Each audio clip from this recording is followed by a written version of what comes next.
మంచిది ప్రియులరా. యోహాను రాసినటువంటి పత్రికలోని విషయాలు మనం ధ్యానం చేస్తూ ఉన్నాం.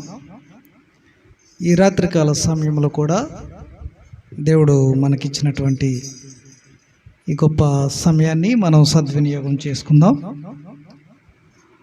మొదటిగా నాకు ఈ చక్కని అవకాశాన్ని ఇచ్చిన దేవాది దేవునికి వందనాలు.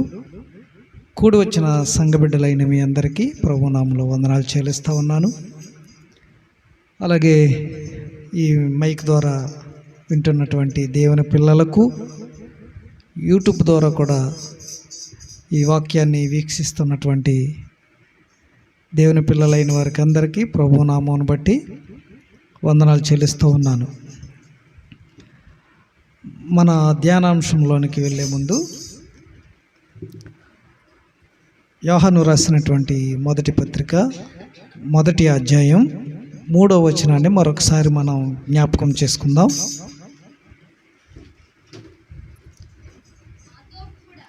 మాతో కూడా మీకును సహవాసము కలుగునట్లు మేము చూచిన దానిని వినిన దానిని మీకును తెలియజేయుచున్నాము. మన సహవాసమైతే తండ్రితో కూడాను ఆయన కుమారుడైన యేసుక్రీస్తుతో కూడాను ఉన్నది. సరిపోతుందమ్మా. చిన్న ప్రార్థన చేసుకుని వాక్యాన్ని ధ్యానం చేద్దాం. పరిశుద్ధుడా, ప్రేమ కలిగిన మా తండ్రి, మమ్మల్ని మిక్కిలిగా ప్రేమించిన మా యేసుక్రీస్తు ప్రభువా, మమ్మల్ని రక్షించడానికి, మమ్మల్ని విడిపించడానికి, మీ నిత్య రాజ్యమునకు మమ్మల్ని వారసులుగా చేయడానికి ఈ లోకంలో నరవతారిగా జన్మించిన పరిశుద్ధుడైన దేవా, మీకు స్తోత్రాలు చెల్లిస్తూ ఉన్నాం. ఈ రాత్రికాల సమయంలో అల్పుడనైన నేను మరొకసారి మీ పక్షాన్ని నిలుస్తూ ఉండగా నన్ను బలపరచండి, మీ ఆత్మ సహాయం నాకు అందించండి ప్రభువా. మిమ్మల్ని గురించి, మహోన్నతమైనటువంటి మీ ప్రేమను గురించి, సర్వమానవాళి రక్షణార్థమై నీవు చేసినటువంటి ఆ త్యాగమును గురించి ప్రకటించడానికి నాయనా నా జ్ఞానము సరిపోదు, నాయన నా తెలివి సరిపోదు మా ప్రభువా, నా విశ్వాసము సరిపోదు నాయన. నేను అల్తెలుపుడను మా నాయన, నన్ను బలపరచండి, మీ ఆత్మ సహాయమును నాకు అనుగ్రహించండి. మీ సన్నిధిలో నన్ను బలపరిచి నిలబెట్టుకోండి. మీ పిల్లలైన వారికి కావలసినటువంటి ఆత్మీయ ఆహారమును అందించండి. మీ మాట ద్వారా మమ్మల్ని తృప్తిపరచమని, అనేక ఆత్మలకు రక్షణకరంగా, అనేక ఆత్మలకు మేలుకరంగా ఈ రాత్రికాల సమయంలో మీరు మాతో మాట్లాడి మమ్మల్ని నడిపించమని మా ప్రభువును మా రక్షకుడైన యేసు నామములో ఈ ప్రార్థన అడిగి వేడుకొనుచున్నాము తండ్రి, ఆమేన్. ప్రియులారా, మనం చదువుకున్నటువంటి మూల వచనంలో మన సహవాసం అయితే తండ్రితో కూడాను ఆయన కుమారుడైన క్రీస్తుతో కూడాను ఉన్నది అనే మాటను బట్టి గత ఆదివారం మనం ధ్యానం చేసాం. గత ఆదివారం మనం ఏ అంశాన్ని ధ్యానం చేసాము గుర్తుందా?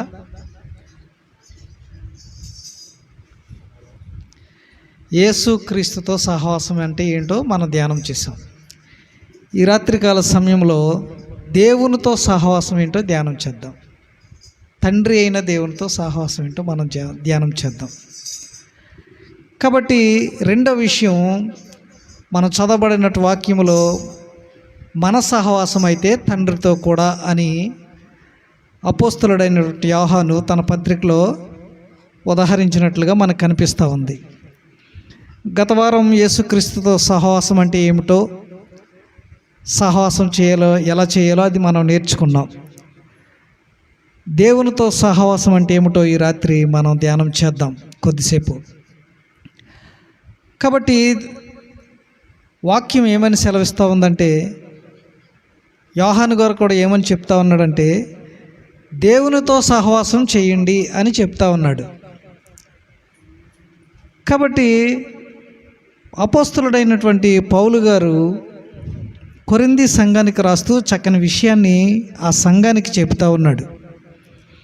ఓ కొరింథీ సంఘమా, నేను ఈ మాట చెప్తున్నాను, దాన్ని మీరు జాగ్రత్తగా ఆలకించండి అని వారికి చెప్తూ అంటున్నాడు ఈ మాట. చూడండి, మొదటి కొరింథీయులకు రాసిన పత్రిక, కొరింథీయులకు రాసినటువంటి మొదటి పత్రికలో చక్కని విషయాన్ని చెబుతూ ఉన్నాడు.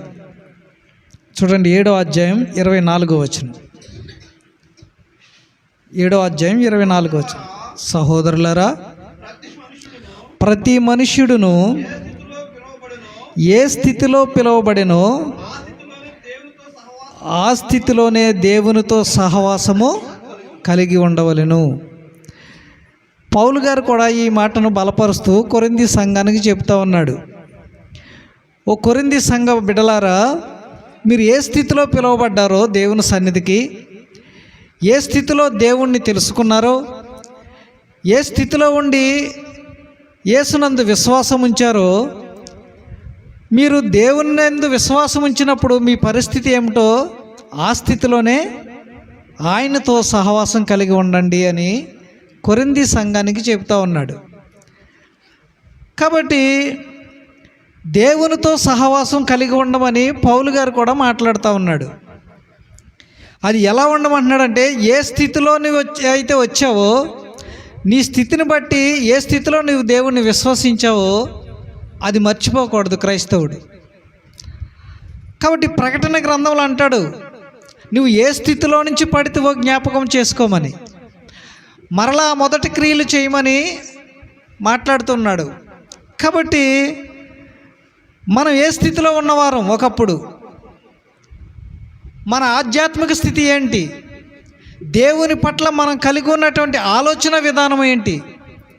ఎందుకంటే అన్యజనులలో నుండి మనం ప్రత్యేకింపబడిన వారము, అన్యజనులలో నుండి పిలువబడిన వారము. కాబట్టి అన్యజనులలో ఉన్నప్పుడు మన స్థితి ఏమిటి? ఎవరు దేవుడనే ఉద్దేశంతో మనం బ్రతికాం గత కాలంలో. మన పితరులు వేటిని ఆరాధించారు, ఏ స్థితిలో ఉండేవారు, అవి మర్చిపోకూడదు మనం. ఎందుకంటే ఎఫెసీ పత్రికలు అంటాడు, పూర్వమందు మీరు చీకటి అంటాడు. ఎఫెసీ సంఘానికి రాస్తూ పౌలు గారు అంటాడు, పూర్వమందు మీరు చీకటి అయి ఉన్నారు అని అంటాడు. ఏంటి పూర్వమందు మనకు చీకటి ఏంటి? మనం ఎందుకు చీకటిగా ఉన్నాం? పూర్వమందు చీకటిలో ఎందుకున్నాం? పూర్వమందు మన స్థితి చీకటిగా ఎందుకుంది?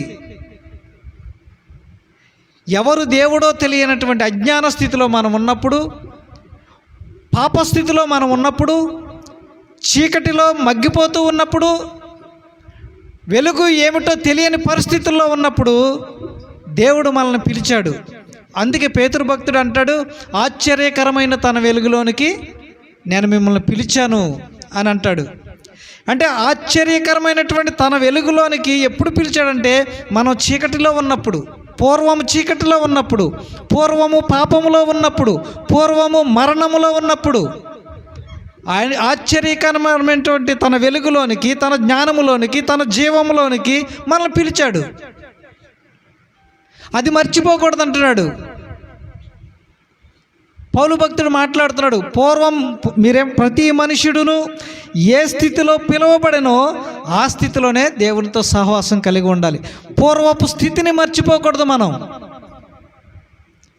ఇవాళ ఏమైపోయిందంటే, కొద్దిగా మారు మనసు పొందేసరికి, లేకపోతే ఏదైనా చిన్న సేవను ప్రారంభించేసరికి నేను ఎదిగిపోవాలి, నా స్థితి ఎదిగిపోవాలి, నేను గొప్ప సేవకుడిని అయిపోవాలి, గొప్ప సంఘానికి నాయకుడిని అయిపోవాలి, కాపరిని అయిపోవాలనే టార్గెటే ఉంటుంది తప్ప సేవకుల్లో ఏ స్థితిలో నుంచి నన్ను పిలిచాడో, ఏ స్థితిలో ఉండడానికి పిలిచాడో అది మర్చిపోతూ ఉన్నారు. కనుకనే ఇవాళ వాక్యం తప్పుదో పట్టడానికి కారణం అదే. ఎందుకంటే సత్యవాక్యం చెప్తే ఇంతకు మించి పెరగరు. మోటివేషన్ వాక్యాలు చెప్పాలి, లేదా టీవీలో న్యూస్లు చెప్పాలి, అవి చెప్తే ఆకర్షణీయంగా వస్తారు. లేదా ఫ్యామిలీ సెంటిమెంట్లు చెప్పాలి, అది వాక్యం కాదు. నీ కుటుంబంలో ఉన్న బాధలను ఎత్తి చూపుతూ నిన్ను వాదార్చే విధంగా మాట్లాడేది వాక్యం కాదు. నీవు ఈ లోకంలో కలిగి ఉన్న బాధలను గురించి నిన్ను వాదార్చే విధంగా మాట్లాడేది వాక్యం కాదు. దేవాది దేవుడే నీ కోసం ఈ లోకానికి దిగి వచ్చి బలియాగా అర్పణగా అర్పించుకున్నాడు. చూశారు? దానిని గురించి చెప్పడం వాక్యం. ఈ శరీరం గురించి చెప్పడం వాక్యం కాదు. ఈ లోకంలో ఈ జీవిత కాలంలో నువ్వు దేనిని సంపాదించుకోవాలో, దేనిని స్వతంత్రించుకోవాలో చెప్పడం వాక్యం కాదు. ఈ మరణం తర్వాత, ఈ శరీరం మరణించిన తర్వాత కలగబోయే జీవంలో ఎలా ప్రవేశించాలో, దానిలో ప్రవేశించడానికి ఆ మార్గం ఏమిటో నీకు చెప్పడం, అది సువార్త. ఆ సువార్త వినిపించట్లేదు నేడు. అంత సెంటిమెంట్ కథలే, సెంటిమెంట్తో కూడినటువంటి కథలు చెప్తా ఉన్నారు. మనుషుల్ని ఉద్రేకపరిచే కథలు చెప్తా ఉన్నారు. ఒక సినిమాలో ఎలా అయితే సెంటిమెంట్ ఉంటుందో అలాంటి సెంటిమెంట్ని కలిగించే బోధలు చేస్తూ ఉన్నారు నేటి దినాల్లో. ఎందుకంటే సేవకులుగా పిలువబడిన వారు తమ స్థితిని మర్చిపోతున్న కారణం అదే కారణం. ఏంటంటే నేను ఈ స్థితి నుంచి ఎదిగిపోవాలి, ఎవరినో గురిగా పెట్టుకుని, ఎవరో బోధకులు ఆ బోధకుని వలె నేను కూడా ఈ లోకానికి చూపించుకోవాలి అనే దృక్పథంతోనే నేటి సేవ జరుగుతుంది తప్ప, వాక్యం ఏమని సెలవిస్తుందో, దేవుడు ఏ స్థితిలో మనల్ని పిలిచాడో, మన స్థితి ఏమిటో మర్చిపోయింది క్రైస్తవ లోకం. అందుకంటాడు, ప్రతి మనుషుడు ఏ స్థితిలో పిలువబడినో ఆ స్థితిలోనే దేవునితో సహవాసం కలిగి ఉండాలి. నీవు ఆశించింది దేవునితో నీ సహవాసాన్ని తెంపేస్తుందేమో. నువ్వు చేరుకోవాలనుకున్నది, నువ్వు పొందుకోవాలనుకున్నది, నువ్వు అధిరోహించాలనుకున్నవి దేవునితో నీ సంబంధాన్ని తెంపేస్తాయేమో. కాబట్టి ప్రియమైన సంగమా, ఏ స్థితిలో మనల్ని పిలిచాడో ఆ స్థితిలోనే మనం ఉండడానికి విశ్వాసి దగ్గర నుంచి సేవకుని వరకు అదే పద్ధతిలో ఉండాలి. ఏదో ఆశించి ఏదో దొరుకుద్దని దేవుని సన్నిధికి రాకూడదు. నీవు గొప్పదానివి కావాలంటే, లేదా గొప్పవాడివి కావాలంటే, ఈ లోకంలో ఉన్న వాటన్నిటిని సంపాదించుకోవాలంటే ఇక్కడికి రానవసరం లేదు. నీవు ఈ లోకాన్ని సంపాదించుకోవడానికి ఇది వేదిక కాదు. నువ్వు ఈ లోకాన్ని సంపాదించుకోవడానికి దేవుడు నిన్ను పిలవలేదు. ఆశ్చర్యకరమైన తన వెలుగులోనికి ఎందుకు పిలిచాడంటే ఆయన గుణాతిశయములను ప్రచురము చేయ నిమిత్తము. ప్రతి విశ్వాసి ఆయన గుణాతిశయములను ప్రచురించాలి. ప్రతి సేవకుడు ఆయన గుణాతిశయములను ప్రచురించాలి. పరిశుద్ధ జనంగా ఉండాలి, యాజక సమూహంగా ఉండాలి, రాజులైన యాజకులుగా ఉండాలని పేతురు భక్తుడు మాట్లాడుతూ ఉన్నాడు. సంఘము రాజులైన యాజక సమూహం, సంఘము పరిశుద్ధమైన జనాంగం. ఎఫెసీ పత్రికలోనే భార్యాభర్తలను గురించి మాట్లాడుతూ, భార్యాభర్తల్ని సాదృశ్యంగా చూపుతూ పౌలు గారు అంటాడు, ముడత అయినను కలంకమైనను అట్టిది మరేదైనను లేకుండా నిర్దోషమైన దానిగా సంఘమును పవిత్రపరుచుకున్నాడు తన రక్తంతో. సంఘాన్ని పవిత్రపరచుకోవడానికి తన రక్తముతోనే కడిగాడు తప్ప దేనిని వినియోగించలేదు యేసుక్రీస్తు వారి ఈ లోకంలో. సంఘాన్ని పవిత్రీకరించడానికి, సంఘాన్ని బలపరచడానికి, సంఘాన్ని వృద్ధి చేయడానికి డబ్బును వాడలేదు దేవుడు, తలాంతులను వాడలేదు దేవుడు, అద్భుతాలను వాడలేదు దేవుడు. తన రక్తాన్ని, ప్రాణాన్ని పరంగా పెట్టాడు, రక్తముతో కడిగాడు. కానీ ఇవాళ ఏం చేస్తున్నారు తెలుసా? టాలెంట్లు చూపెడుతున్నారు, ఏవేవో ఎక్స్పెరిమెంట్లు చేస్తున్నారు క్రైస్తవ వేదికల మీద. పనికి మాలిన సాక్ష్యాలు. కనుక ప్రియమైన దేవుని వారు ఇక్కడ అంటాడు, ఏ స్థితిలో నువ్వు పిలబడ్డావో ఆ స్థితిలోనే దేవునితో సహవాసం కలిగి ఉండు. దేవుడు నిన్ను ఎందుకు ఏర్పాటు చేసుకున్నాడో అది ఎరిగి ఉండటమే క్రైస్తవ జీవితం. దేవుడు నిన్ను ఎందుకు సేవకు పిలిచాడో అది ఎరిగి ఉండటమే పరిచర్య ధర్మం. యేసుప్రభువు వారు పునరుద్ధానుడైన తర్వాత పేతురు గారు ఏం చేశాడంటే, ఇంకేం చేస్తాం, మన గురువు గారు వెళ్ళిపోయాడు, మనకే పోషణ లేదు కాబట్టి ఈయన ఏం చేశాడంటే, అయ్యా నేను చేపల వేటకి వెళ్ళిపోతున్నాను, మరలా నా పూర్వ వృత్తిలోనికి ఎవరు వస్తారో చెయ్యొత్తానంటే 6 ఎత్తారు. మరి మిగిలిన వాళ్ళు ఎటు వెళ్ళిపోయారో తెలియదు కానీ 6 ఎత్తారు. నడవండి వేటాడదామని వెళ్ళాడు. పాపం ఏం పని అవ్వలేదు.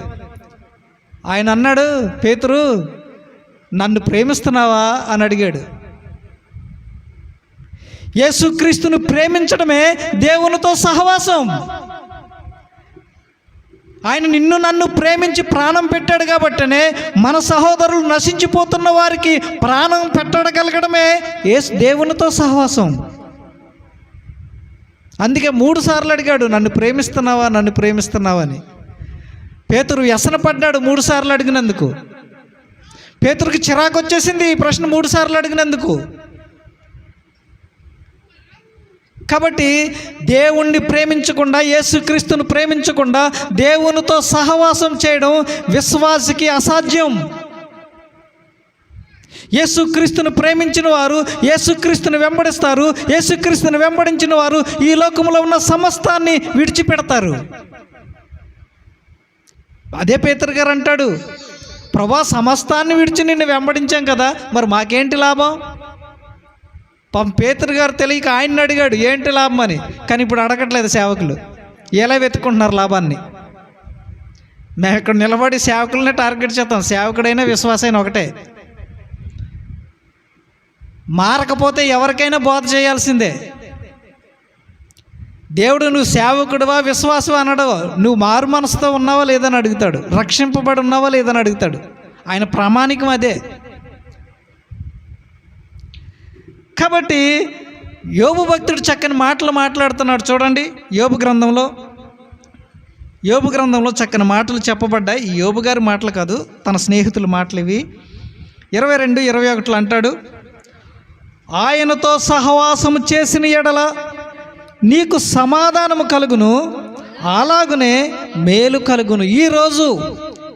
ఈరోజు నీ జీవితంలో, నీ కుటుంబంలో సమాధానం లేకపోవడానికి కారణం, నీ జీవితంలో మేలు కలగకపోవడానికి కారణం ఏంటంటే ఆయనతో సహవాసం చేయట్లేదు.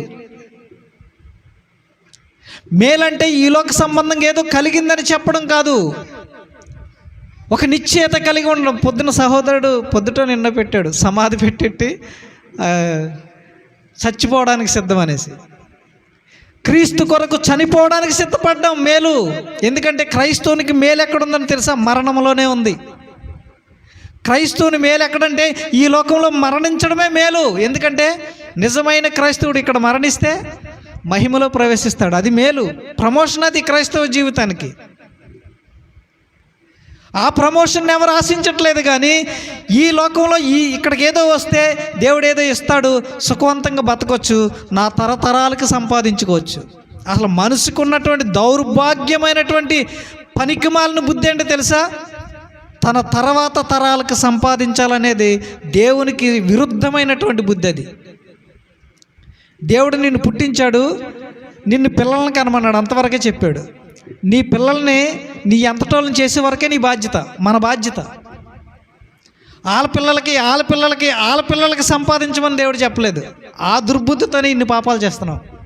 మనిషి తన 2 పిల్లలున్నా 3 పిల్లలున్నా వారిని తనంతటి వారిని చేసి వివాహ వయసు వచ్చే వరకు పెంచి వాళ్ళకి వివాహాలు చేయడం వరకే తల్లిదండ్రుల బాధ్యత. నా తరతరాలకి సంపాదించాలనే ఆలోచనతోనే ఇన్ని తప్పులు చేస్తున్నాడు మనిషి. ఎప్పుడైతే ఈ ఆలోచనను విడిచిపెట్టి ఏ స్థితిలో నిన్ను ఉండమన్నాడో దేవుడు, ఏ స్థితిలోంచి నిన్ను పిలిచాడో ఆ స్థితిలో జీవించడానికి ఇష్టపడితే దేవునితో సంబంధం నిలబడుతుంది. అప్పుడు నీ కుటుంబంలో, నా కుటుంబంలో, నీ జీవితంలో, నా జీవితంలో సమాధానం ఉంటుంది, మేలు ఉంటుంది. ఇవాళ సమాధానం లేకపోవడానికి కారణం ఏంటంటే అత్యాశ. ఈరోజు మనుషుల్లో, కుటుంబాల్లో సమాధానం లేకపోవడానికి కారణం ఏంటంటే దురాశ. ఆ దురాశే దేవునితో మనకున్న సంబంధాన్ని పాడు చేస్తుంది. కాబట్టి దేవునితో సహవాసం అంటే ఏంటో మనం చూడాలి. దేవునితో సహవాసం అంటే బైబిల్ ఏమి చెప్తుందంటే యేసుక్రీస్తును ప్రేమించడమే. యేసుక్రీస్తును ప్రేమించడం అంటే ఏంటో తెలియాలి. యేసుక్రీస్తును ప్రేమించడం అంటే వారం ప్రార్థనకు వస్తున్నాను కదండి, వారం కానుకిస్తున్నాను కదండి, వారం సాక్ష్యం చెప్తున్నాను కదండి, వారం దశమ భాగాలు ఇస్తున్నాను నెలకి. ఇవి కాదు యేసుక్రీస్తును ప్రేమించడం అంటే. ఇవి బాధ్యతలు. ఇవి సంఘం కొరకు నెరవేర్చవలసినటువంటి బాధ్యతలు. ఇవి మానడానికి వీల్లేదు, చెయ్యాలి. వీటిని వద్దని చెప్పట్లేదు. క్రమంగా సంఘానికి రావాలి, కానుకలు ఇవ్వాలి, మంచిదే. కానీ ఇవి కాదు దేవుణ్ణి ప్రేమించడం అంటే. దేవుడు వీటిని బట్టి నీవు నన్ను ప్రేమించావని చెప్పడు. యేసుక్రీస్తుని ప్రేమించడం అంటే యేసుక్రీస్తు మాట వినడం. యేసుక్రీస్తు మాట వినడం అంటే ఏంటంటే, అయ్యగారు వారానికి 3 సార్లు వస్తున్నాం, రమేష్ అయ్య గారు చెప్తున్నారు, ఇది సీమోన్ అయ్య గారు చెప్తున్నారు, యెహోషువ అయ్య గారు చెప్తున్నారు, మీ మాటలే కదా వింటున్నాం, వచ్చి మీరు చెప్పేది దేవుడి మాటలే కదా, మీ సొంత మాటలు కాదు కదా, మేము వింటున్నాం కదంటే కాదు. విని వెళ్ళిపోవడం కాదు దేవుణ్ణి ప్రేమించడం అంటే. మాటను గైకొనడం, ఆచరణలో పెట్టడం, పాటించడం, యేసుక్రీస్తు వారు ఏం చెప్పాడో అది చేయడం దేవుణ్ణి యేసుక్రీస్తుని ప్రేమించడం అంటే. ప్రేమిస్తున్నామా మనం? యేసుక్రీస్తు ఏమి చెప్పాడో ఆ మాటను మనం వింటున్నామా? దాని ప్రకారం జీవిస్తున్నామంటే ఎక్కడా కనిపించట్లేదు. ఇక్కడ అంటాడు చూడండి, యేసుక్రీస్తును ప్రేమించడం అంటే ఇదే యోహాను భక్తుడు తన సువార్తలో చెప్తా ఉన్నాడు. యేసుక్రీస్తును ప్రేమించడం అంటే ఏమిటి అక్కడ చెప్తున్నాడు. యేసుక్రీస్తుని ఎవరైతే ప్రేమిస్తారో వారికే దేవునితో సహవాసం ఉంటుంది. ఇక్కడ చెప్తున్నాడు చూడండి, యోహాను సువార్త 14వ అధ్యాయం 23వ వచనం. యేసు, ఒకడు నన్ను ప్రేమించిన ఎడల వాడు నా మాట గైకొనును, అప్పుడు నా తండ్రి వాణ్ణి ప్రేమించును, మేము వాని యొద్దకు వచ్చి వాని యొద్ద నివాసము చేతుము, వానితో సహవాసము చేతుము. ఏమంటున్నాడండి? ఒకడు నన్ను ప్రేమించిన ఎడల వాడు నా మాట గైకొనును, అప్పుడు నా తండ్రి వానిని ప్రేమించును, మేము వాని యొద్దకు వచ్చి సహవాసం చేస్తాం, వాని యొద్ద నివాసం చేస్తాం, వానితో కలిసి జీవిస్తాం. ఎప్పుడైతే యేసుక్రీస్తును ప్రేమించమో, యేసుక్రీస్తును మాట వినమో, ఆయన్ని ప్రేమించినట్లు కాదు మనం. యేసుక్రీస్తు మాట వినని ఎవరు దేవుణ్ణి ప్రేమించినట్లు కాదు. యేసుక్రీస్తు మాట ఎవరు వినరో వాళ్ళతో దేవుడు ఉన్నాడు. ఇంకెవరో ఉంటారు, జాగ్రత్త చూసుకోండి. మరి ఆయన ఏం చెప్పాడు? యేసుక్రీస్తు ఆయన 3.5 సంవత్సరాలు పరిచర్య చేసి ఏం చెప్పాడు? ఆ మాటలు మనం ఏమైనా పట్టించుకుంటున్నామా? ఆ మాటల ప్రకారం ఏమైనా జీవిస్తూ ఉన్నామా? ఆ మాటల ప్రకారం జీవించి లోకానికి మనం మాదిరి చూపిస్తున్నామంటే ఎక్కడ కనిపించదు మన జీవితాల్లో. చూడండి, అదే 24వ వచనాన్ని కూడా ఒకసారి చదవండి. నన్ను ప్రేమింపనివాడు నా మాటలు గైకొనడు, మీరు వినుచున్న మాట నా మాట కాదు, నన్ను పంపిన తండ్రిది. ఒకవేళ నేను ఏదో చెప్తున్నాను, నా మాటలు అనుకుంటున్నారేమో, ఇప్పుడు నిలబడి మేము చెప్తున్నాం, ఇవి మా మాటలు అనుకుంటున్నారేమో. మా మాటలు కాదు, యేసుక్రీస్తు మాటలు. యేసుక్రీస్తు మాటలు అంటే దేవుని మాటలు. ఎవరు సొంతంగా కల్పించే మాటలు కాదు. సొంతంగా కల్పించే కథలు ఉంటాయిలండి, చాలా ఉంటాయి. మట్టి వాసన గురించి, గులాబీ రేకుల గురించి, రకరకాల కొండల గురించి ఉంటాయి. ఆ మాటలు ఇక్కడ వినపడవు. ఇక్కడ వాక్యం టు వాక్యం ప్రశ్నిస్తే వాక్యానికి జవాబు, వాక్యం జవాబు ఇస్తే దానికి ప్రశ్న, అదే వినిపిస్తుంది. ఇక్కడ మా సొంత మాటలు ఉండవు. నేను నిన్న ఎక్కడికి వెళ్ళాను, వస్తూ ఉంటే ఏదో నాకు ఎదురయ్యింది ఏంటి, దాని గురించి చెప్పం. ఇక్కడ మా జీవితాలు ఎన్నో ఉంటాయి, మా బాధలు ఎన్నో ఉంటాయి. మా బాధలు చెప్పం, మాకు ఎదురయ్యే పరిస్థితుల గురించి మేము చెప్పం. ఇక్కడ కేవలం వాక్యం టు వాక్యమే మీకు చూపెడతా ఉంటాం. మా సొంత మాటలేం చెప్పం, సొంత కథలేం చెప్పం. మిమ్మల్ని ఇంప్రెస్ చేయడానికి, మిమ్మల్ని ప్రలోభ పెట్టడానికి, మిమ్మల్ని భ్రమ పెట్టడానికి తీయని మాటలు మేము వదిలివేయం. అవసరం లేదు మాకు. ఎందుకంటే మమ్మల్ని ఏ స్థితిలో పిలిచాడో దేవుడు, మేము అది గుర్తుపెట్టుకున్నాం. అందుకని ఆ స్థితిని పోగొట్టుకోవడానికి ఎప్పుడు ఇష్టపడం. కనుక ప్రియమైన దేవుని వారలారా, ఇక్కడ ఏమంటాడంటే, నన్ను ప్రేమింపని వాడు నా మాటలు గైకొనడు, మీరు వినుచున్న ఈ నా మాట కాదు, నన్ను పంపిన తండ్రిదే. యేసు ప్రభువారు అంటున్నాడు, ఈ మాటలు నాయ అనుకుంటున్నారా? దేవుడు నన్ను పంపించాడు మీకు చెప్పమని. మీకు చెప్తున్నాను, ఇప్పుడు మేమేమంటామంటే ఈ మాటలు మాయి కాదు, దేవుడు మమ్మల్ని నిలబెట్టాడు పనికిమాలోళ్ళని ఇక్కడ, అవి మీకు చెప్తున్నాం దేవుని మాటలు. మా సొంత మాటలు ఏమైనా ఉంటే తీసుకోకండి. మీకు అందుకే ప్రతిదానికి రిఫరెన్స్ ఇచ్చి చెప్తాం మేము, ఎందుకంటే లేకపోతే మేము చెప్పేది కూడా అబద్ధం అనుకుంటారు మీరు. కాబట్టి ఆయన చెప్పిన మాట నేటి క్రైస్తవ్యం వింటుందా? ఈ ప్రశ్న వేసుకోవాలి, ఎవరికి వాళ్ళు వేసుకోవాలి. వింటున్నామా మనం? అంటే వినడం అంటే ఈ వినడం కాదు. ప్రకటన గ్రంథంలో ఉంటుంది, చెవు గలవాడు వినుగాక అని చాలాసార్లు ఉంటుంది. ఏంటి చెవి? చెవి అంటే చెవి కాదు, చెవి అంటే మనసు. మనసున్నవాడు వింటాడు, మనసులో భక్తి ఉన్నవాడు వింటాడు, మనసులో దేవుని మీద ప్రేమ ఉన్నవాడు ఆ మాట విని దాని ప్రకారం జీవిస్తాడు. అందుకని ప్రకటన గ్రంథంలో పదే పదే ఈ మాట చెవి గలవాడు వినుగాక అని ఉంటుంది. చెవి అంటే చెవులు కాదు, చెవులు మన అందరికి ఉన్నాయి, ఈ చెవులు కాదు, మనసుకు కలిగిన చెవులు ఇవి. ఆ మనసుకు చెవులు లేకపోతే ఎక్కది ఇది మనకు బుర్రకే. కాబట్టి యేసుక్రీస్తు ఏం చెప్పారో అది మనకు తెలిసి ఉండాలి. ఆయన ఏం చెప్పాడో ఒకసారి కొన్ని విషయాలు, ఒకటి రెండు విషయాలు మనం చూద్దాం. ఎందుకంటే అవి వింటేనే, అవి చేస్తేనే దేవునితో సహవాసం చేసినట్లు, అలా చేస్తేనే యేసుక్రీస్తుని మనం ప్రేమించినట్లు. అందుకే యోహాను భక్తుడు తన పత్రికలు ఏమంటాడంటే, మన సహవాసం అయితే తండ్రితో కూడాను ఆయన కుమారుడైన యేసుక్రీస్తుతో కూడా ఉంది. ఇద్దరితో కలిసి మన సహవాసం చేయాలి. ఇద్దరితో కలిసి మనం సహవాసం చేయాలంటే యేసుక్రీస్తుని ప్రేమించాలి. యేసుక్రీస్తుని మనం ప్రేమించామనడానికి ఆయన మాట వినాలి. ఆయన మాట విన్నామనడానికి ఆ మాట ప్రకారం మనం జీవించాలి. ఇది ప్రాసెస్. కాబట్టి ప్రియమైన దేవుని వారలారా, యేసు ప్రభువు ఏం చెప్పాడు చూద్దాం ఒకసారి. లోకాసు వార్త 21:8 కొన్ని విషయాలు చాలా చెప్పాడు. కొండ మీద ప్రసంగం దగ్గర నుంచి ఎన్ని మాటలు ఉంటాయి, అన్నీ వద్దు, ఒకటి రెండు. లోకాసు వార్త 21:8 ఆయన మీరు మోసపోకుండా చూసుకోండి. ఒకసారి ఆగండి. ఏమన్నాడండి? ఎందుకు చెప్పాడు? 2000 సంవత్సరాల పూర్వం ఈ మాట చెప్పాడు. మోసపోకుండా చూసుకోండిరా బాబు, విశ్వాసులారా మోసపోకుండా చూసుకోండి, సంగమా మోసపోకుండా చూసుకోండి, ఓ క్రైస్తవుడా మోసపోకుండా చూసుకో. ఏంటంటే మోసం చేసే వాళ్ళు వస్తారు, అంతే కదా. ఇప్పుడు రైల్వే స్టేషన్లో కానీ లేకపోతే బస్ స్టాండ్లో కానీ ఏమంటాడు? ప్రయాణికులకు గమనిక, హెచ్చరిక, దొంగలు ఉన్నారు జాగ్రత్త, మీ సామాన్లు జాగ్రత్తగా పెట్టుకోండి. ఎందుకు? దోచుకుపోతాడు.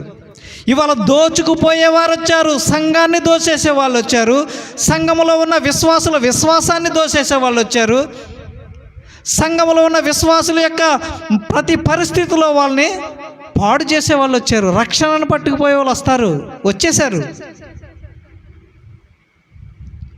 అందుకే యేసుప్రభువు ఏమన్నాడంటే, ప్రతి మనుషుడు మోసపోకుండా చూసుకోండి. మనిషి ఎక్కడ మోసపోతాడు? సీమోన్ గారిని నేను నమ్మాను అనుకో, ఆయన నన్ను మోసం చేయగలడు. నేను నమ్మకపోతే మోసం చేయలేడు కదా.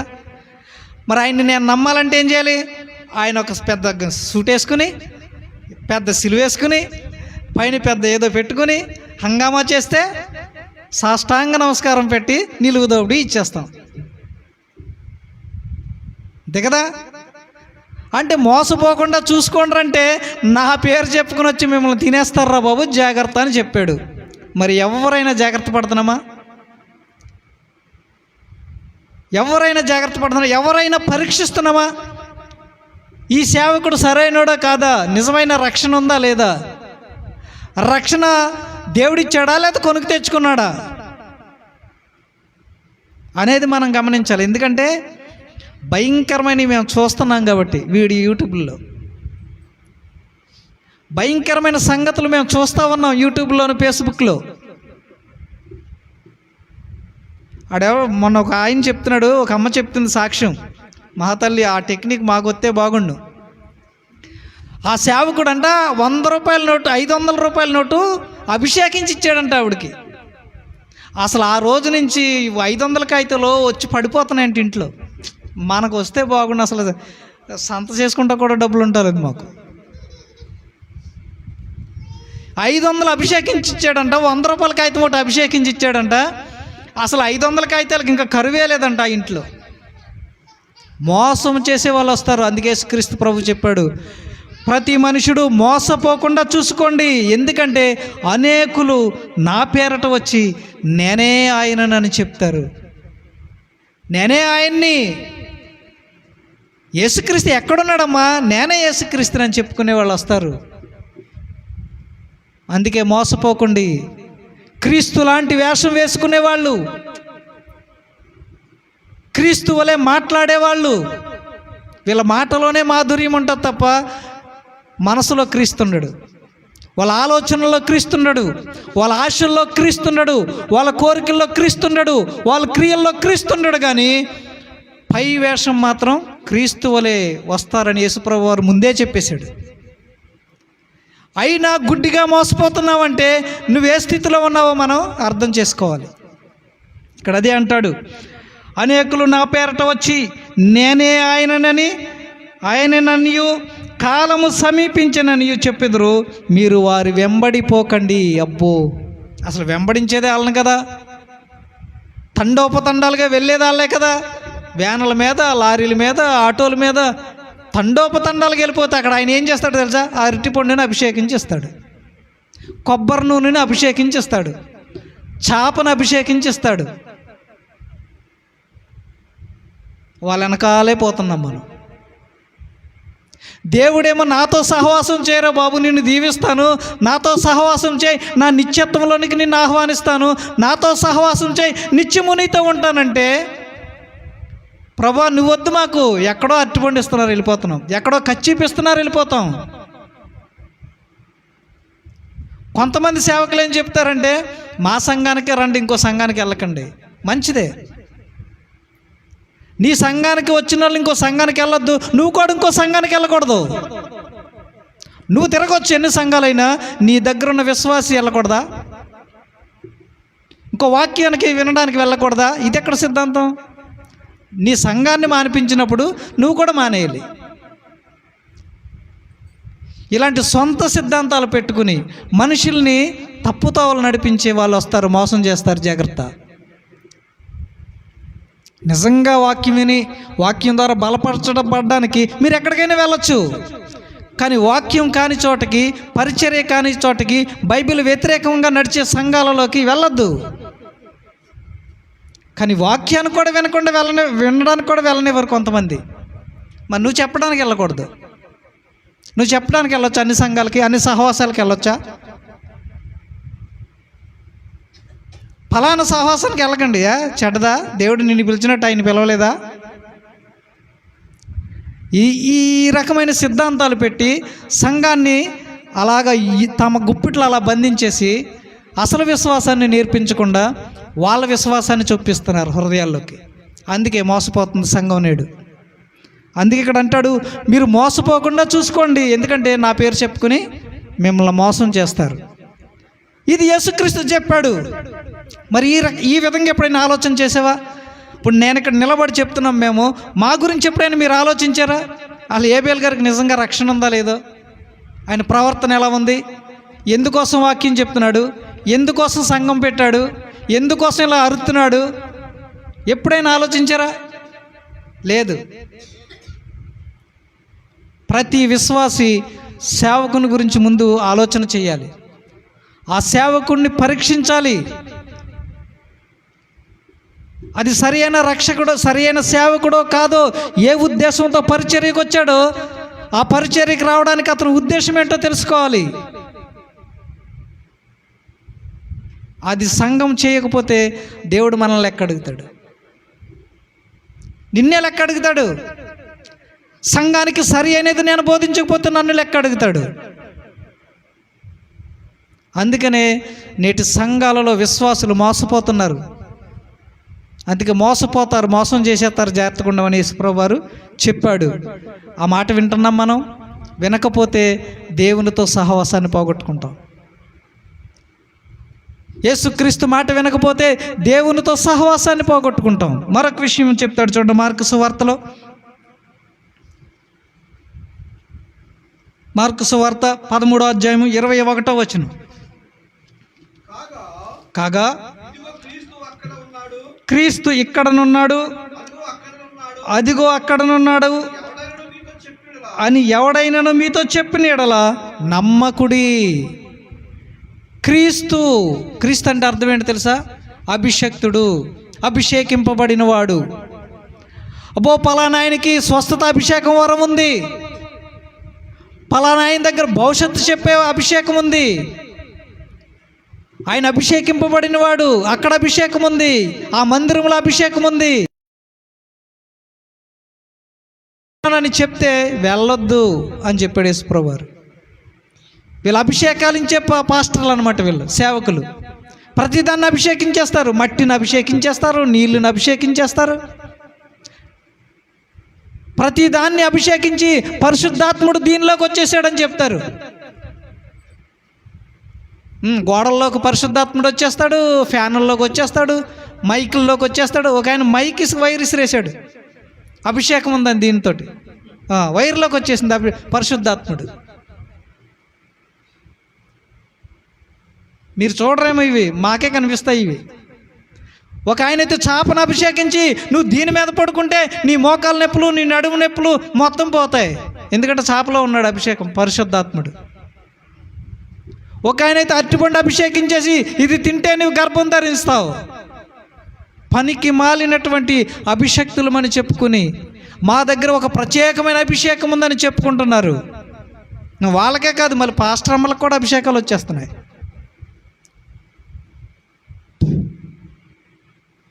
మోసం చేస్తున్నారు సంఘాన్ని.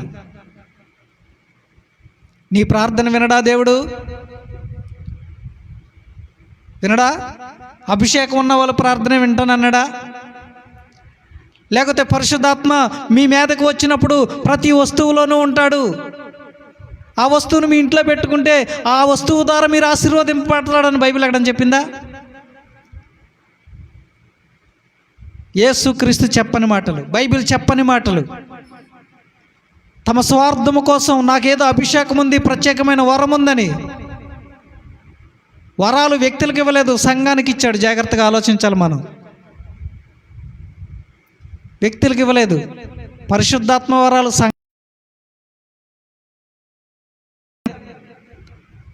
చాలా ఉన్నాయి. అవి సంఘాలు కాదు, అవి వారం నాడు వెలిస్తే మళ్ళీ ఆ రోజు అయిపోయాక మళ్ళీ వెలిసిపోతాయి. ఆ సేవకుడితోనే వెలిస్తే ఆ సేవకుడి తర్వాత వెలిసిపోతాయి. అవి సంఘాలు కాదు. సంఘము క్రీస్తు తన స్వరక్తం ఇచ్చి సంపాదించి క్రీస్తు అనే బండ మీద కట్టింది సంఘం. దానికి అంతం లేదు, రాకడ వరకు నిలుస్తుంది. నేను పోతే నా తర్వాత ఇంకొకడు వస్తాడు, వాడిపోతే ఆడి తర్వాత ఇంకొకడు వస్తాడు. బాబా ఏబేల్ గారు మీరు వెళ్ళిపోతే మేము వెళ్ళగానే ఏడవకూడదు, మీరు గాడిదతో సువార్త చెప్పించాడు దేవుడు. సేవకుడు ఏబేల్ గారు మీరు వెళ్ళిపోతే మాకు వాక్యం ఎవరు చెప్తారండి అని కన్నీరు ఎట్టుకోకండి. నాకంటే పనికిమాలని ఇక్కడ నిలబెట్టేసుకుని వాడుకుంటాడు. అసలు ఇది క్రీస్తు కట్టిన సంఘం అయితే ఇది రాకడ వరకు నిలబడుతుంది. క్రీస్తు ద్వారా స్థాపించబడిన సంఘం ఏ సంఘమైనా సరే ఆలోచన చేయాలి. ఏడవకూడదు. దేవుడు ప్రత్యామ్నాయం లేనివాడు కాదు. అప్పటికప్పుడు అయ్యో ఏం చేయాలి, ఏబేల్ గారు చచ్చిపోయాడు కదా, ఇప్పుడు ఎవరిని పెట్టాలి అని దుఃఖపడ్డాయినా. ముందే ప్రణాళిక ఉంటుంది. నా తర్వాత 3 ఉన్నారు, నిరాటంకంగా వెళ్ళిపోద్ది ఇది. వాళ్ళ తర్వాత ఇంకా ఉంటారు. నువ్వు వెంగపడరక్కర్లేదు, నువ్వు ఎలా సిద్ధపడాలో నేర్చుకో. దేవునితో నీ సహవాసాన్ని ఎలా కొనసాగించాలో నేర్చుకో. దేవుని దగ్గర నువ్వు ఏమి సరి చేసుకోవాలో అది తెలుసుకో. అది మానేసావు. నా కోసం ఎడతారు ఎందుకు? ఏడవకండి. నేనేం మళ్ళీ దుబాయ్ ఏమి వెళ్ళిపోనులే, ఇక్కడే ఉంటాను. అన్నీ వదులుకుని అంతికి వచ్చా. దుబాయ్లో 40-50 వేలు వదులుకుని వచ్చేసాను నేను అన్నీని. ఇంకా మళ్ళీ వెళ్ళను. డబ్బు కోసం వెళ్ళేవాడిని అయితే ఇన్నాళ్ళగా 5 సంవత్సరాల నుంచి ఉండను ఇక్కడ. నేను అన్నీ తెగించి ఇంకా తినపోయిన ఇదే ప్రభు అని తీర్మానం చేసుకుని వచ్చా. కాబట్టి యేసుక్రీస్తు మాటలను నిర్లక్ష్యం చేస్తుంది సంఘం. నా మాటలు వింటున్నారు, వినకండి. ఏ మనుషుడు నమ్మదగిన వాడు కాదు. తమ నాసికారంధ్రముల్లో జీవమున్న వాయువు ఉన్న ప్రతి మనుషుడిని మీరు నమ్మొద్దని వాక్యం చెబుతుంది.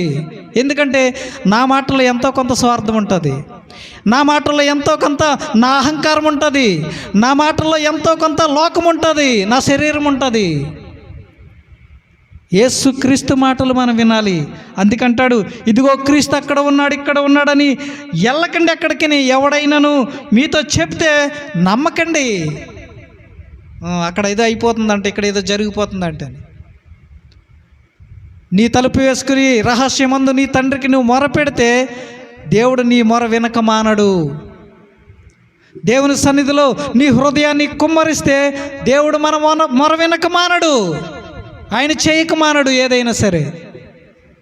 అది మర్చిపోయింది సంఘం. రహస్య ప్రార్థన చేయడానికి ఇష్టపడట్లేదు కానీ సంఘం వేదికల మీద మాత్రం గంటల తరబడి ప్రార్థన చేసే జీవితాలు. మైకిస్తే చాలు ముగింపు మర్చిపోయేవారు ఉన్నారు ప్రార్థించడానికి. కాబట్టి దేవుడు కోరుకునేది అదే కాదు, వ్యక్తిగతమైనటువంటి అనుబంధాన్ని, వ్యక్తిగతమైనటువంటి సహవాసాన్ని, రహస్యంగా ఆయన సన్నిధిలో ఒప్పుకోవడాన్ని ఆయన కోరుకుంటున్నాడు. ఇప్పుడు ఇంతమంది మధ్య నా పాపం ఏంటో నేను చెప్పను, కానీ నేను ప్రార్థన చేసుకుంటే ప్రతిదీ ఒప్పుకుంటాను. దేవుడు నీకు నాకు ఇచ్చినటువంటి చక్కని సమయం అది. ఇక్కడ మానేస్తాం, ఎక్కడికో వెళ్తాం, అక్కడ ప్రార్థన ఏం చెయ్యం మనం. ఎవరే సాక్ష్యం చెప్తున్నారా అని వింటాకి వెళ్తాం అంతే. కాబట్టి తెస్సలోనిక పత్రికలు అంటాడు, వారు అబద్ధమును నమ్మునట్లు అద్భుతములు చేయు శక్తిని వాళ్ళకి ఇచ్చాను అంటున్నాడు దేవుడు. ఎందుకు? నువ్వు అబద్ధాన్ని ఆశించి పరిగెడుతున్నావు కాబట్టి ఆ శక్తి వాళ్ళకి ఇచ్చాడంట. మోసం చేయండిరా, వీళ్ళు మీ వెనకాలే పడుతున్నారు కాబట్టి మోసం చేయండి అని శక్తి వాళ్ళకి ఇచ్చాడంట దేవుడు. కాబట్టి ప్రియమైన దేవుని వారలారా, మనం ఎక్కడ మోసపోతున్నామో తెలుసుకోవాలి. క్రైస్తవుడు మోసపోవడానికి వీల్లేదు ఆధ్యాత్మిక విషయంలో. ఎందుకంటే సకల జ్ఞానాన్ని ఇచ్చాడు, మనకి చేతిలో పెట్టేశాడు దేవుడు. ప్రతి విషయాన్ని కూలంకుషంగా మనకు విశదీకరించేశాడు దేవుడు. కానీ మనం చదవం బైబిల్. నా మీద ఆధారపడతారు మీరు, నేను ఏది చెప్తే అది నిజం అనుకుంటారు మీరు. కాబట్టి పరుగులు పెట్టకండి అని చెప్తున్నాడు. పరుగులు పెడుతున్నావా? నువ్వు పరుగు పెడితే దేవుడి మాట విన్నట్లే, యేసుక్రీస్తు మాట విననట్లే, దేవునితో సహవాసం లేనట్లే. దేవునితో నీ సహవాసం ఉంటే అది వ్యక్తిగతమైనది, రహస్యమైనది, బహిరంగంగా ఉండదు. వ్యక్తిగతమైన సంబంధం. చూడండి, మరొక విషయాన్ని మనం చూద్దాం. మత్తయి సువార్త కొండ మీద ప్రసంగంలో ఈ మాట అంటున్నాడు. 6వ అధ్యాయం 19వ వచనంలో ఆయన యేసుక్రీస్తు మాటలు ఇవన్నీ వింటున్నామో లేదో ఆలోచన చేసుకోండి. 6వ అధ్యాయం 19వ వచనం, భూమి మీద మీ కొరకు ధనమును కూర్చుకొనవద్దు, ఇక్కడ చిమ్మెటయు తుప్పును తినివేయను, దొంగలు కన్నము వేసి దొంగిలిదరు. ఏం చెప్పాడండి యేసు ప్రభు? మరి బాబు, భూమి మీద ధనాన్ని సంపాదించుకోకుండా అంటే ఈ మందిరానికి వచ్చాకండి, లేకపోతే ఉపవాసం పెట్టుకున్నాకండి నక్లీస్ కొనుక్కున్నానండి, 1/2 ఎకరం పొలం కొనుక్కున్నానండి, మీరు ధనవంతులు అవ్వద్దురా బాబు అని యేసు ప్రభు చెప్తున్నాడు. భూమి మీద ఎందుకు నిన్ను ధనవంతుడు అవ్వద్దు అన్నాడంటే, ధనము దేవుడికి నీకు మధ్యన ఉంటుంది. అది దేవునికి నీకు అడ్డు గోడగా ఉంటుంది ధనం. ఎందుకంటే బైబిల్ చాలా విషయాలు ధనం గురించి, ధనాపేక్షణ గురించి చెప్పింది. నీ ధనం ఎక్కడుంటుందో నీ మనసు అక్కడే ఉంటుంది. ధనాపేక్ష సమస్త కీడులకు మూలం. దానిని ఆశించి కొంతమంది చనిపోయారు, ఆత్మహత్య చేసుకున్నారని బైబిల్ చెప్తా ఉంది. మనం ఏం చేస్తాం? అయ్య బాబు, అక్కడికి వెళ్తే ఏదో అన్నీ జరిగిపోతున్నాయంట, నాకు అక్కడికి వెళ్ళిపోవాలి, నేను అనుకున్నది జరిగిపోవాలి, నేను ఇంకో అంతస్తు కట్టేయాలి, ఇంకో కారు కొనేయాలి, బుల్లెట్ కొనేయాలి, ఇంకో 2 కాసులు బంగారం కొనేయాలి, నా కొడుకుకు మంచి ఉద్యోగం వచ్చేయాలి. ధనవంతులం అవడానికి దేవుడు ఒకవేళ తన ప్రణాళిక నీ పట్లుంటే ఇస్తాడు ఆయన. ధనం చెడ్డదని నేనేం చెప్పట్లేదు, ధనాపేక్ష చెడ్డదని చెప్తుంది బైబిల్. ధనం చెడ్డదని బైబిల్ చెప్పలేదు. ఆలోచన చేయండి. ధనం చెడ్డది కాదు, ధనాపేక్ష చెడ్డది. నువ్వు ధనాన్ని ఎప్పుడైతే ఆపేక్షిస్తావో, ఆశిస్తావో, దానిని సంపాదించుకోవడం అడ్డమైన గడ్డి తింటావు, అడ్డమైన దారులు తొక్కుతావు. అందుకే దేవుడు ధనాపేక్ష సమస్త కీడులకు మూలం అన్నాడు. ధనం చెడ్డదని చెప్పలేదు బైబిల్. నీకు ఎంత కావాలో అంత ఇస్తాడు. నువ్వు ఎంత కష్టపడుతున్నావో దానికి ప్రతిఫలం దేవుడు ఇస్తాడు ఖచ్చితంగా. కావాలది మనిషికి. మన అవసరాలకు తగిన దాన్ని ధనం అనరు. అవసరాలకి మించింది ఉంటే ధనం అవుద్ది. కాబట్టి అవసరానికి మించి దోచుకోవడం, దాచుకోవడం అది ధనాపేక్ష. అది ఉండొద్దని చెప్తున్నాడు ఇక్కడ అదే అంటాడు, భూమి మీద మీ కొరకు ధనాన్ని సమకూర్చుకొనవద్దు. ఇక్కడ చిమ్మెట్టి తినేద్దరా బాబు, ఎప్పటికైనా వదిలిపెట్టి వెళ్ళిపోవాలి. ఆఖరణ తెల్లగొడ్డ ఏంటి చీప్ క్వాలిటీ పౌడర్ టిన్నే మన మీద పడతాయి. అంతేకాదు చీప్ క్వాలిటీ మళ్ళీ మంచిది తీసుకురారు. సెంటు కూడా చీప్ క్వాలిటీయే. నువ్వెంత సంపాదించినా ఆ తెల్లగుడ్డ కద్దరగుడ్డే మన ముఖాన్ని పడేస్తారు. కాబట్టి దేవుడు అదే చెప్తా ఉన్నాడు, నువ్వెంత సంపాదించినా, ఎన్ని అడ్డదారులు తొక్కి సంపాదించినా మనం తీసుకెళ్ళేది లేదు. సొలొమోను అయితే అంటాడు, నువ్వు విస్తారంగా సంపాదించావంటే ఎవడో వస్తాడు, వాడు వేసుకుపోతాడు ఇదంతా, నువ్వు ఒట్టి చేతులు తెలిపోవలసిందే. కాబట్టి నీతిమంతుని కొరకు అనేక తప్పులు చేసి సంపాదించారని బైబిల్ చెప్తా ఉంది. కాబట్టి నువ్వు అడ్డదారులతో సంపాదించి ఎవడో నీతిమంతుడికి అది చెందుతుంది. వాడి ద్వారా దేవుడి కార్యాలు జరిగించుకుంటాడు. నువ్వు చేయలేవు, నువ్వు ఇవ్వలేవు. నీకు ఎంతసేపు కూడగట్టుకోవడమే తెలుసు. నువ్వు మనస్ఫూర్తిగా కూడా అన్ని రుచులు రుచి చూడలేవు, ఎందుకంటే డబ్బులు అయిపోతాయి, నీకు భయం. కాబట్టి భూమి మీద ధనమును కోరుకొనవద్దు, కూర్చుకొనవద్దు. ఇక్కడ చిమ్మటయు తినేస్తా, తుప్పు తినేస్తుంది. మరి ఏం చేయాలి? క్రైస్తవుడు ఏం చేయమన్నాడు యేసుప్రభు? చదవండి 20వ వచనంలో, పరలోకమందు మీ కొరకు ధనమును కూర్చుకొనుడి. ఏంటి పరలోక ధనం? ఇది ఎలా సంపాదించుకోవాలి? ఏం చేస్తే పరలోక ధనానికి మనం వారసులం అవుతాం? అసలు ఈ పరలోక ధనం కొరకు ఎప్పుడైనా భక్తి చేసామా? ఈ పరలోక ధనం కొరకు ఎప్పుడైనా కష్టపడ్డామా? ఈ పరలోక ధనాన్ని స్వతంత్రించుకోవడానికి, సంపాదించుకోవడానికి ఏం చేస్తున్నాడు క్రైస్తవుడు?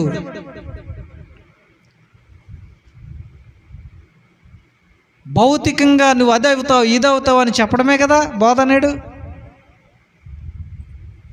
భౌతికంగా నిన్ను ప్రలోభ పెట్టడమే కదా బోధనేడు.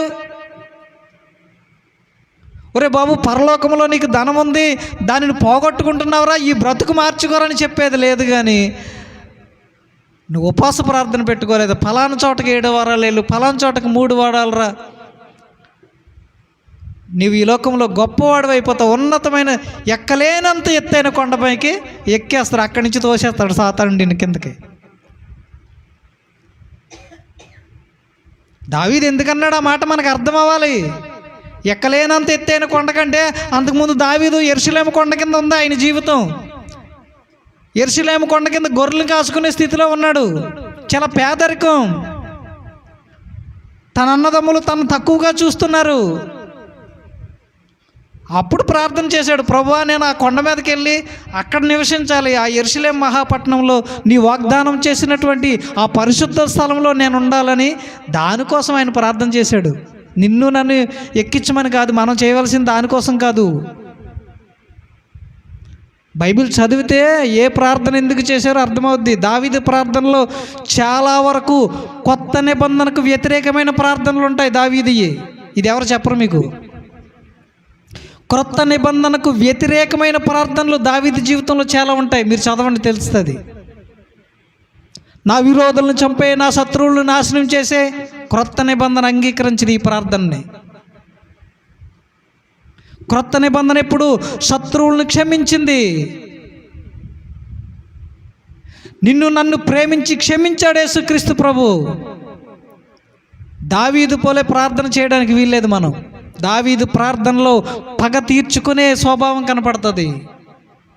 దావీదు ప్రార్థనలో కొన్ని ప్రార్థనల్లో మంచి ప్రార్థనలు చేశాడు, చేయలేదని నేను చెప్పట్లేదు. కొన్ని ప్రార్థనల్లో శత్రువుల మీద కక్ష తీర్చుకునే ప్రార్థనలు ఉంటాయి, అవి క్రొత్త నిబంధన అంగీకరించదు. కాబట్టి ఆలోచించండి ప్రియమైన దేవుని వారలారా. చూడండి, పరలోకమందు ధనాన్ని సంపాదించుకోవాలి క్రైస్తవుడు. ఆ పరలోక ధనాన్ని, ఆ పరలోకంలో స్వాస్థ్యాన్ని మనం సంపాదించుకోవాలి. అందుకే యేసుక్రీస్తు ప్రభువు వారు వెళ్తే ఏమన్నాడంటే, నేను మీకు స్థలము సిద్ధపరచ వెళుచున్నాను అంటాడు. అంటే ఏంటి? అక్కడ స్థలాలు లేవనా?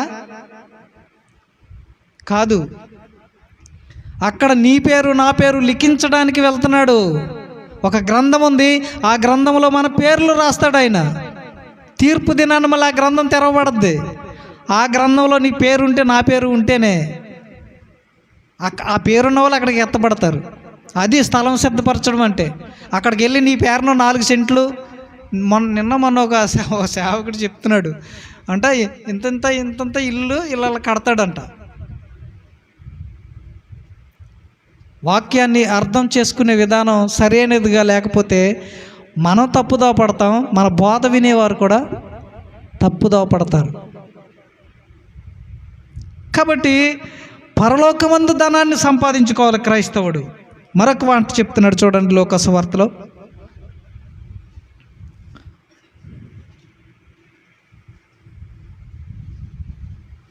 లోకా సువార్త 11వ అధ్యాయం 28వ వచనం చక్కని మాట చెప్తాడు చూడండి. ఆయన అవును గాని దేవుని వాక్యమును విని దానిని గైకొని వారు ధన్యులని చెప్పిన. ఎందుకన్నాడు ఈ మాట? దేవుని వాక్యమును విని దానిని గైకొని వారు ధన్యులు. మనం అందరం వింటున్నాం, గైకొనేవారు ధన్యులు. ఎంతమంది గైకుంటున్నాం? ఎవరైతే దానిని గైకొంటారో వాళ్ళు దేవుని ప్రేమించినట్టు, వాళ్ళు యేసుక్రీస్తుని ప్రేమించినట్లు. ఎవరమైనా, నీవైనా నేనైనా. ఎందుకన్నాడు ఈ మాట అంటే, దాని ముందు వచ్చినాను చదవండి ఒకసారి. ఆయన ఈ మాటలు చెప్పుచుండగా జనసమూహములలో ఒక స్త్రీ ఆయనను చూచి, నిన్ను మోసిన గర్భమును నీవు కుడిచిన స్థనములను ధన్యములై ఉన్నవని కేకలు. యేసుప్రభువుని భౌతికంగా పొగుడుతుంది ఈమె. యేసుప్రభువా, నువ్వు ఎంతటోడవో తెలుసా? అసలు నిన్ను కన్న గర్భం ఎంత గొప్పదో తెలుసా? నీవు కుడిచినటువంటి స్థనములు ఎంత పవిత్రములో గొప్పవో తెలుసా? నువ్వెంత గొప్పవాడవో తెలుసా అని యేసుక్రీస్తుని భౌతికంగా పొగుడుతుంది. ఆయన దెబ్బతోటి మాటతో తీసి పడేసాడు అవన్నీ. ఏమన్నాడు? అవును కానీ దేవుని వాక్యంను విని దానిని గైకొని వారు ధన్యులు. నన్ను మోసిన గర్భం ధన్యం కాదు, నా తల్లి ధన్యురాలు కాదు, నా మాట విన్నవారే ధన్యులు, అంతకంటే ధన్యులు. అంటే అలాంటి మరేం అపవిత్రమైందని నేను చెప్పట్లేదు. నేను ఈ లోకంలోనికి రావడానికి మార్గమైనటువంటి నా తల్లిని ధన్యురాలని నువ్వు అంటున్నావు కదా, అంతకంటే ధన్యురాలు నువ్వు కావాలంటే నా మాట విను, దేవుని మాట విను. మనం దేవుని మాటను పొగుడుతూ ఉంటాం, మనుషుల్ని పొగుడుతూ ఉంటాం, మనుషుల దగ్గర మెప్పును కోరుకుంటూ ఉంటాం. అయ్య బాబు, మీరు ఎంత గొప్ప సేవకులండి, మీరు ఎంత గొప్ప ప్రసంగికులండి, మీరు ఎంత గొప్ప ప్రార్థనా పరులండి,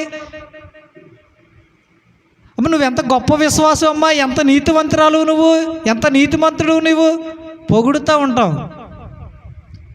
నువ్వు నేను కాదు నీతిమంతుడు నీతిమంతురాలని సర్టిఫై చేయవలసింది. దేవుని వాక్యం వింటే దేవుడు సర్టిఫై చేస్తాడు, దేవుడు చెప్తాడు నువ్వు ధన్యురాలు అని. దేవుడు చెప్పాలి ధన్యులమని. మరి ఎవరు ధన్యులో? కొండ మీద ప్రసంగం ఒకసారి చదువుకోండి 5 నుంచి 7 వరకు, అప్పుడు ఎవరు ధన్యులో అర్థమవుతుంది.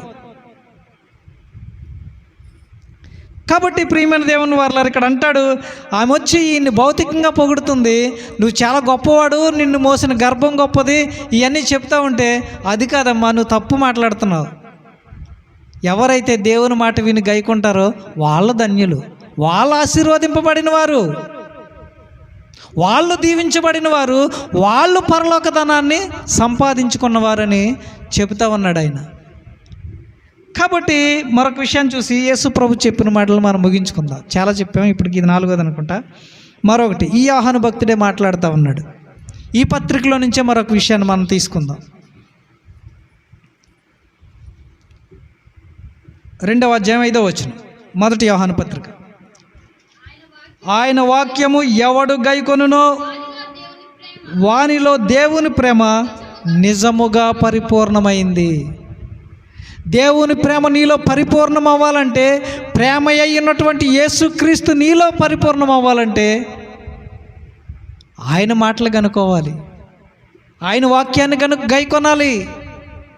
మానేసాం, వాక్యాన్ని గైకొనటం లేదు, మర్చిపోయింది సంఘం. వాక్యంతో సంబంధాన్ని తెంపేసుకుంటుంది సంఘం. ఇక్కడ చెప్పబడిన రిఫరెన్స్లు వాక్యం నిజంగా ఉన్నాయా లేదని చూసుకునే అలవాటు కూడా పోయింది. సేవకులే రాసుకుంటారు, ఇంకో సేవకులు చెప్పిన ప్రసంగం మేమేం చేస్తామంటే ఎవరైనా చెప్తే అవే రాసుకుంటాం. మేము రాసుకుంటాం కానీ విశ్వాసులకు లేదు అలవాటు. ఎందుకంటే ఇంకంత ఖాళీ ఎక్కడిది? కాబట్టి ప్రియమైన దేవుని వర్లారా, మన సహవాసం తండ్రితో ఉండాలని వాక్యం సెలవిస్తూ ఉంది. తండ్రితో సహవాసం, నీతో తండ్రితో సహవాసం గలవారమైతే యేసుక్రీస్తును ప్రేమించాలి. యేసుక్రీస్తును ప్రేమించామనడానికి ఆయన మాటను గైకొనాలి. యేసుక్రీస్తు చెప్పినటువంటి అనేక మాటలు పరిశుద్ధ గ్రంథంలో, క్రొత్త నిబంధనలో మనకి కోకొల్లలుగా కనపడతాయి. అవన్నీ మన ఆధ్యాత్మిక జీవితాలను బలపరుస్తాయి. అవన్నీ దేవునితో మన సంబంధాన్ని బలపరుస్తాయి. అవి మర్చిపోయాం. మాకు అన్నీ అవసరం అండి, అనవసరం అండి. మా సేవకుడు ఏది చెప్తే అది మాకు వేదం. దేవుడు ఎవరో మాకు ఎందుకండి? ఎదురుగా కనపడుతున్నాడు, మా సేవకుడే మా దేవుడు. ఈ విధమైనటువంటి నిశ్చయతకు వచ్చేసాం మనం. ఈ విధమైన నిశ్చయతకు వచ్చేసాం. కనిపించే వారినే దేవుళ్ళు అనుకుంటున్నాం. కాబట్టి కనిపించని దేవుడు మన కొరకు ఎంత త్యాగం చేశాడు, మన కొరకు ఎంత సమర్పించుకున్నాడు, మనల్ని తనతో పాటు నివాసం చేయడానికి. అసలు మనల్ని సృష్టించింది ఎందుకు తెలుసా? మనతో నివసించడానికి. దేవుడు ఊరికనే సృష్టించలేదు, మనతో నివసించాలని, మనతో కలిసి ఉండాలని సృష్టిస్తే అవ్వ ఆదములు చేసిన ఆ పాపానికి దేవుడికి మనకి ఎడబాటు వచ్చేసింది. మరలా మనతో నివసించాలని యేసుక్రీస్తుని లోకానికి పంపిస్తే ఇప్పటికీ మారలేదు మనం. ఆయన తన ప్రణాళికను, తన ఆశను చంపుకోలేకపోతున్నాడు మన పట్ల. ఎందుకంటే ఆయనకి ఏంటంటే మనతో నివసించాలని, ఆయన మనతో నివసించాలన్నది ఆయనకు ఉన్నటువంటి గొప్ప ఆశ. కాకపోతే ఏంటంటే సాతానికి మనకిచ్చినటువంటి అధికారాన్ని సాతానికి ఇచ్చేసాం. గొప్ప అధికారాన్ని మనకిస్తే సాతానికి ఇచ్చేసాం. ఈ లోకమంతటి మీద అధికారం ఇస్తే దానికి దోసాహం అయిపోయాం, బానిసలం అయిపోయాం. ఈ విశ్వంలో ఉన్న ప్రతిదీ మనుష్యుని కంటే తక్కువే, కానీ దానికి దాసులం అయిపోయాం. ఎలకంటే మొక్కుతాం, పాము అంటే మొక్కుతాం, కప్ప అంటే మొక్కుతాం, రాయిని మొక్కుతాం, రప్పను మొక్కుతాం, చెట్టును మొక్కుతాం, ప్రతి దాన్ని భయపడి మొక్కుతాం, భయం చేతనే మొక్కుతాం. మనిషి మ్రొక్కే వాటిలో ప్రతిదీ భయము చేతనే ఎక్కువ మొక్కుతాడు. ఎందుకు భయం వచ్చిందంటే దేవునితో ఉన్న సంబంధం పోయింది. ఎందుకు భయం వచ్చిందంటే మనిషిలోనికి పాపం ప్రవేశించింది. ఎందుకు భయం వచ్చిందంటే మనిషిలోనికి దేవునితో సహవాసం పోయింది. అందుకనే భయం వచ్చింది. ఆ భయం చేతనే దేవుణ్ణి చూడలేకపోయాం. దేవుణ్ణి చూడలేకపోవటం చేతనే ఈ విశ్వమంతా దేవుడు అనుకుంటున్నాం, అసలు దేవుడిని మర్చిపోయాం. మరలా నేనే దేవుడిని చెప్పుకోవడానికి క్రీస్తుని లోకంలోనికి పంపించి మరలా తన ఆశను నెరవేర్చుకోవాలని, తనతో మనల్ని నివసింపచేసుకోవాలని పరలోక రాజ్యాన్ని సృష్టించి ఎక్కడికి వచ్చేయండిరా బాబు, ఏ గొడవ ఉండదని అంత ప్రణాళిక చేస్తే దీన్ని మర్చిపోయి ఇంకా మన భక్తి ఈ లోకం కోసమే, ఇంకా మన భక్తి ఈ దేహం కోసమే, ఇంకా మన భక్తి ఆశల కోసమే. అందుకే దేవునితో సహవాసం పోయింది. కాబట్టి ప్రియమైన దేవుని వారలారా, మన సహవాసాన్ని బలపరుచుకోవాలి. నా సహవాసం బలపరచబడాలంటే యేసుక్రీస్తు మాటల ద్వారా జీవిస్తే తప్ప దేవునితో మన సహవాసం బలపడదు. కాబట్టి మన సహవాసం అయితే తండ్రితో కూడాను, ఆయన కుమారుడైన యేసుక్రీస్తుతో కూడా ఉన్నది. ఎవరైతే యేసుక్రీస్తుతో మంచి అనుబంధాన్ని కలిగి ఉంటారో వాళ్ళే దేవునితో సహవాసం గలవారు ఉంటారు. అట్టి సహవాసంలో మనం ముందుకు కొనసాగుదాం. దేవుడు తన కృపను అనుగ్రహించి మనకు నడిపించును గాక. దేవుడి కొద్ది మాటలు మన వెనుకల్లో దీవించి ఆశీర్వదించును గాక. ప్రార్థన చేసుకుందామండి. ప్రార్థన చేసుకుందాం. అందరూ కళ్ళు మూసుకోనండి.